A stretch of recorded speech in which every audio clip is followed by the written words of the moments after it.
এই বাইতুল মুকদ্দাস সুলাইমান আলাইহিস সালাম নির্মাণ করেছিলেন। বাইতুল মুকদ্দাস নির্মাণ করার পরে সুলাইমান আলাইহিস সালাম আল্লাহর কাছে দোয়া করেছিলেন, হে আল্লাহ, আমি যে মসজিদ বানাইলাম, আমি আপনার কাছে একটা দোয়া করি, এই মসজিদে যারা নামাজ আদায় করবে আপনি তাদের জীবনের সকল গুনাহ মাফ করে দিয়ে। আল্লাহর নবী বলেন, বিশ্ব নবী, শ্রেষ্ঠ নবী মুহাম্মদুর রাসূলুল্লাহ সাল্লাল্লাহু আলাইহি ওয়াসাল্লাম বলেছেন, সুলাইমান আলাইহিস সালাম আল্লাহর কাছে যেই দোয়া করেছিলেন, জামে তিরমিজির হাদিস, তিনি বলেন, আশা করি আল্লাহ তাআলা আমার ভাই সুলাইমান নবীর দোয়া কবুল করেছেন। সুতরাং বোঝা গেল, যারা মসজিদ আকসায় নামাজ আদায় করবে আল্লাহ তাআলা তাদের জীবনের সকল গুনাহ মাফ করে দিবে। করিম সাল্লাল্লাহু আলাইহি ওয়াসাল্লাম মসজিদ আকসায় পৌঁছে গেলেন, সকল নবীরা উপস্থিত হয়ে গেলেন, দাঁড়ায়া রইলেন, নামাজ আদায় করবেন। নামাজ আদায় কে করে? জিবরাইল আলাইহিস সালাম এসে আমাদের নবীকে সামনে বাড়ায় দিলেন ইমামতি করার জন্য। যখন নবীজি সামনে চলে গেলেন নামাজ পড়ানোর জন্য, ইমাম হওয়ার জন্য, এর থেকে বোঝা যায় সকল নবীদের ইমাম হলেন আমাদের নবী, সকল নবীদের সরদার হলেন আমার নবী, সকল নবীদের সেরা হলেন আমার নবী। আল্লাহ তাআলা আমাদের নবীর সম্মান দুনিয়াতে বৃদ্ধি করার জন্য সকল নবীদেরকে আসমান থেকে, কবর থেকে বের করে বাইতুল মুকদ্দাস মসজিদে পাঠায়া দিলে। নবীরা মরার পরে সবাই কবরে না, এখানে আসলো কিভাবে? নবীজি যখন মসজিদ আকসায় গেলেন, সকল নবীর 1,24,000 নবী সেখানে উপস্থিত। ওই আমলে মনে হয় এত বড় সম্মানিত জামাত, সকল নবীদের জামাত, সকল নবীর উপস্থিত, এত বড় জামাত পৃথিবীতে একটাই হয়েছে। শ্রেষ্ঠ মানুষদের দ্বারা শ্রেষ্ঠ জামাত যেখানে হইল, সেই শ্রেষ্ঠ মানুষের ইমামতি করেছেন আমাদের নবী সাল্লাল্লাহু আলাইহি ওয়াসাল্লাম। এর দ্বারাই আল্লাহ তাআলা দেখাই দিলেন, হে দুনিয়ার মানুষেরা, আমার নবীর সম্মান করবে। আল্লাহ রাব্বুল আলামিন সকল নবীদেরকে নাম ধরে রেখেছেন, ইয়াখুযুল কিতাবা বিকুওয়া ওয়ানাদাইনাহু আইয়া ইব্রাহিম। এভাবে নবীদেরকে ইয়াহইয়া বলে সম্বোধন করেছেন, ইব্রাহিম বলে সম্বোধন করেছেন, ঈসা বলে সম্বোধন করেছেন। কিন্তু আমাদের নবীকে আল্লাহ রাব্বুল আলামিন কোথাও তার নাম ধরে ডাক দেন নাই, বরং তার গুণগান গেয়ে তার উপাধি দিয়ে নবীকে স্মরণ করেছেন। যেমন আমরা বলি চেয়ারম্যান সাহেব, মেম্বার সাহেব, নাম বলি না সম্মানের জন্য। আমরা হেডমাস্টার বলি, বিভিন্ন উপাধি দিয়ে মানুষদেরকে ডাকি, সম্বোধন করি তার সম্মানের জন্য। ঠিক তেমনি ভাবে আল্লাহ তাআলা পবিত্র কোরআনুল কারীমের কোথাও আমার নবীকে ইয়া মুহাম্মদ বলে সম্বোধন করেন নাই। বলছেন ইয়া আইয়ুহাল মুজাম্মিল, ইয়া আইয়ুহাল মুদ্দাসির, তাহা, এরকম বিভিন্ন গুণবাচক শব্দ বলে আমার নবীকে আল্লাহ তাআলা সম্বোধন করেছেন। আল্লাহ তাআলা নিজে তো ডাক দেন নাই, বরং আল্লাহ তাআলা বলে দিয়েছেন, সাবধান, তোমরা তোমাদের পরস্পরে যেভাবে নাম ধরে ডাকো আমার নবীকে কিন্তু তোমরা এরকম নাম ধরে ডাকতে পারবে না। নবীকে নাম ধরে ডাকতে আল্লাহ তাআলা নিষেধ করেছেন। আমরা যেমন নাম নেই, বলি অমুক সাহেব, আব্দুর রহমান সাহেব, আব্দুল সত্তার সাহেব, এরকম নাম ধরে ডাকা আল্লাহ তাআলা নিষেধ করে দিয়েছেন। যখন সিদরাতুল মুনতাহায় গেলেন, বাইতুল মামুর একটা মসজিদ আছে, যে মসজিদে ফেরেশতারা দৈনিক 70,000 ফেরেশতা মসজিদে ঢোকে নামাজ আদায় করে। যে ফেরেশতা একবার ঢুকে, এই ফেরেশতা দ্বিতীয়বার এই মসজিদ, এই বাইতুল মামুরে ঢোকার চান্স পায় না, সুযোগ পায় না, তারা জীবন শেষ হয়ে যায়। তাহলে চিন্তা করুন, কত লক্ষ লক্ষ কোটি কোটি ফেরেশতা আল্লাহ তাআলা বানিয়ে রেখেছেন। আমাদের নবী সাল্লাল্লাহু আলাইহি ওয়াসাল্লাম বলেছেন, প্রথম আসমানে এত বেশি ফেরেশতা যারা তাসবিহ পড়ে, সুবহানাল্লাহ পড়ে, মনে হয় ফেরেশতাদের ভারে আসমান ভেঙ্গে এই পৃথিবীতে পড়ে যাবে। এত ফেরেশতা প্রথম আসমানে আছে। কিছুদিন আগে নাসা বলেছে আকাশের মধ্যে শব্দ হয়। এক সময় তারা বলতো আকাশে কোনো শব্দ নাই, নিঃশব্দ সেটা, আকাশের মধ্যে কোনো আওয়াজ নেই, কোনো শব্দ নেই।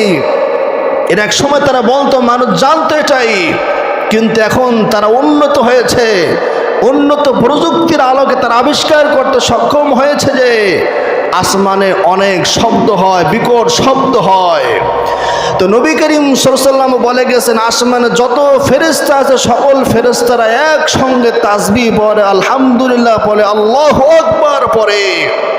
ওই শব্দের আওয়াজ হয়তো নাসারা ধরতে পেরেছে, তারা সারা পৃথিবীর মানুষকে জানিয়ে দিয়েছে। তো নবী করিম সাল্লাল্লাহু আলাইহি ওয়াসাল্লাম এভাবে সপ্তম আসমান পারে দিয়ে আরশে আজিমে চলে গেলেন, আল্লাহ পাকের দরবারে পৌঁছে গেলেন। আল্লাহ পাকের সঙ্গে কথাবার্তা হইল, সালাম কালাম হইল। যখন নবী করিম সাল্লাল্লাহু আলাইহি ওয়াসাল্লাম বললেন আত্তাহিয়াতু লিল্লাহি, ওই সময় আল্লাহ রব্বুল আলামিন আমার নবীকে শোনাই দিলেন, আসসালামু আলাইকা আইয়ুহান নাবিয়্যু ওয়া রাহমাতুল্লাহি ওয়া বারাকাতুহু। হে নবী, আপনার উপরও সালাম, আপনার উপরও শান্তি বর্ষিত হোক। এখানে কিন্তু আমার নবীর নাম নাই, আল্লাহ তাআলা নাম নেন নাই। আল্লাহ তাআলা বলছেন, আসসালামু আলাইকা আইয়ুহান নাবিয়্যু, হে নবী আপনার উপরে সালাম শান্তি বর্ষিত হয়ে যাক। এখানে আল্লাহ তাআলা শুধু আমার নবীকে বলছেন আপনার উপরে শান্তি বর্ষিত হোক। নবী করিম সাল্লাল্লাহু আলাইহি ওয়াসাল্লাম তখন চিন্তা করলেন, আল্লাহ পাকের সালাম কেন শুধুমাত্র আমার উপরে বর্ষিত হবে? আমি চাই আল্লাহ পাকের সালামটা আমার উপরে বর্ষিত হোক, আমার উম্মতের সবার উপরে বর্ষিত হোক। এই জন্য আমার নবী বাড়ায়া বললেন, আসসালামু আলাইনা ওয়া আলা ইবাদিল্লাহিস সালিহিন। ওগো আল্লাহ, এই সালাম আমার উপর বর্ষিত হোক, আমার সকল নেককার বান্দা বান্দিদের উপর বর্ষিত হোক। এই যে ভাবে আল্লাহ তাআলা এবং নবী পরস্পর কথাবার্তা বলতে লাগলেন, এই কথাটা জিবরাইল আলাইহিস সালাম দূর থেকে শুনে ফেললেন। জিবরাইল আলাইহিস সালাম দূর থেকে শুনে বললেন, আশহাদু আল্লা ইলাহা ইল্লাল্লাহু ওয়া আশহাদু আন্না মুহাম্মাদান আবদুহু ওয়া রাসূলুহু। এইভাবে কথাবার্তা হয়ে গেল, সালাম কালাম হইল। যে উম্মতেরা 5 ওয়াক্ত নামাজ আদায় করবে, আমি আল্লাহ তাআলা তাদের আমল নামায় 50 ওয়াক্ত নামাজ আদায় করার সওয়াব দিয়া দিব। 5 ওয়াক্ত নামাজ পড়লে 50 ওয়াক্ত নামাজের সওয়াব আল্লাহ তাআলা দান করবেন। সংক্ষেপে একটা হাদিস বলি, লম্বা হাদিস। কিয়ামতের ময়দানে যখন সব মানুষ উপস্থিত হবে, আদম নবী থেকে একেবারে কিয়ামত পর্যন্ত সব মানুষ কিয়ামতের ময়দানে যখন উপস্থিত হবে, আল্লাহ তাআলা ঘোষণা দিবেন, পৃথিবীতে যে যার ইবাদত করেছো, যে যার কথা মেনেছো, তার কাছ থেকে পুরস্কার নেওয়ার জন্য চলে যাও। এই ঘোষণা দেওয়ার পরে যারা মূর্তির পূজা করত তারা মূর্তির কাছে চলে যাবে, যারা আগুনের পূজা করত আগুনের কাছে চলে যাবে, যারা সূর্যের পূজা করত সূর্য দেখবে জাহান্নামের মধ্যে, সে জাহান্নামে তারা চলে যাবে। এইভাবে যে যার ইবাদত করেছে, পূজা করেছে, সবাই সবার কাছে চলে যাবে, কিন্তু কিছু মানুষ কিয়ামতের ময়দানে দাঁড়াইয়া থাকবে। আল্লাহ রাব্বুল আলামিন বলবেন, হে আমার বান্দারা, কিছু মানুষ মূর্তির কাছে চলে গেছে, কিছু মানুষ আগুনের কাছে চলে গেছে, কিছু মানুষ সূর্যের কাছে চলে গেছে পুরস্কার নেওয়ার জন্য, কিন্তু তোমরা কোথায় গেলে না? তোমরা কিয়ামতের ময়দানে কেন দাঁড়ায় রইলা? ওই বান্দারা তখন বলবে, আল্লাহ, দুনিয়াতে আমরা সূর্যের পূজা করি নাই, আগুনের পূজা করি নাই, কোনো কিছুর পূজা করি নাই, আমরা একমাত্র আপনার ইবাদত করেছি, আপনার থেকে পুরস্কার নেওয়ার জন্য আমরা কিয়ামতের ময়দানে দাঁড়ায় রইছি, আপনার থেকে আমরা পুরস্কার নেব। আল্লাহ রাব্বুল আলামিন বলবেন, তোমরা কি তোমাদের আল্লাহকে চেনোনি? ওই বান্দারা বলবে, আল্লাহ, আমাদের আল্লাহকে যদিও দেখি নাই, কিন্তু আমাদের আল্লাহর কথা প্রত্যেক দিন স্মরণ করেছি, ঘুম থেকে উঠতেই স্মরণ করেছি। আলহামদুলিল্লাহিল্লাযী আহইয়ানা বা'দামা আমাতানা ওয়া ইলাইহিন নুশুর। যখন ঘুমাতে যাব তখনও বলেছি বিসমিল্লাহি আমুতু ওয়া আহইয়া।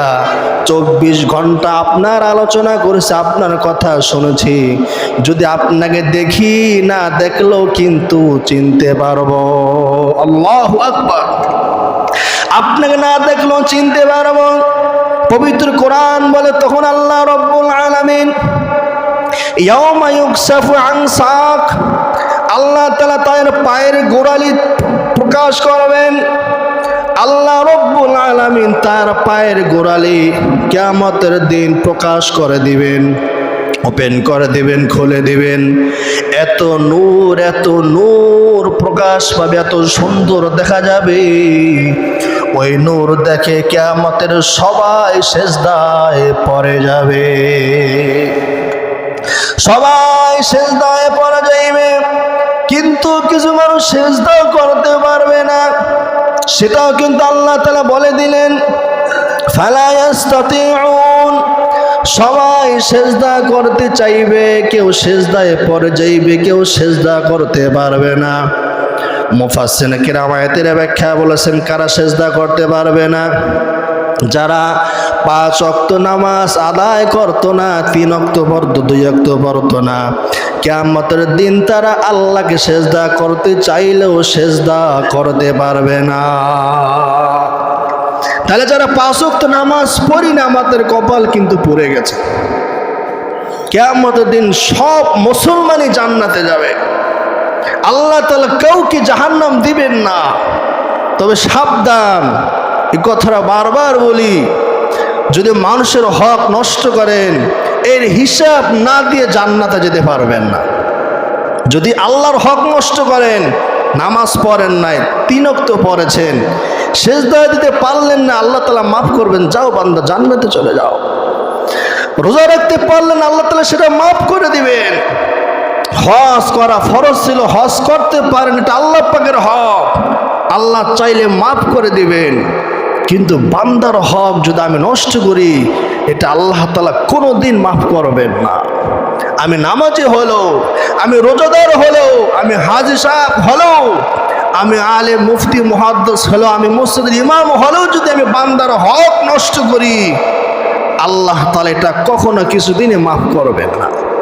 তাহলে যারা 5 ওয়াক্ত নামাজ পড়বে, এই হাদিসের ঘোষণা অনুযায়ী তারা কিয়ামতের দিন সিজদা দিতে পারবে।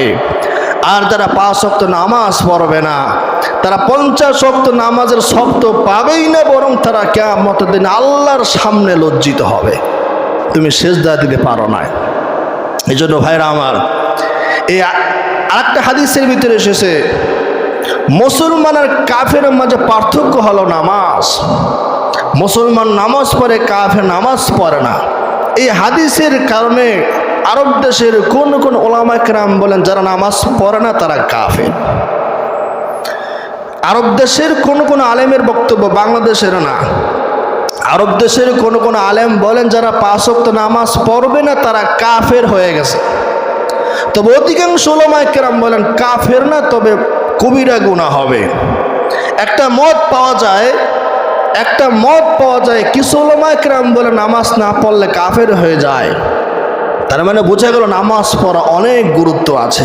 সার কথা হলো নামাজ পড়া অনেক গুরুত্ব আছে। কাফের হবে না, কিন্তু অনেক গুনাহগার হবে, কবিরা গুনাহগার হবে।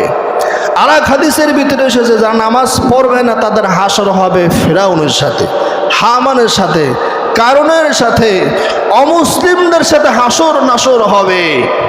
আর যারা মুসলমান 5 ওয়াক্ত নামাজ পড়বে তাদের হাসর হবে মুমিনদের সাথে। বলেন সুবহানাল্লাহ।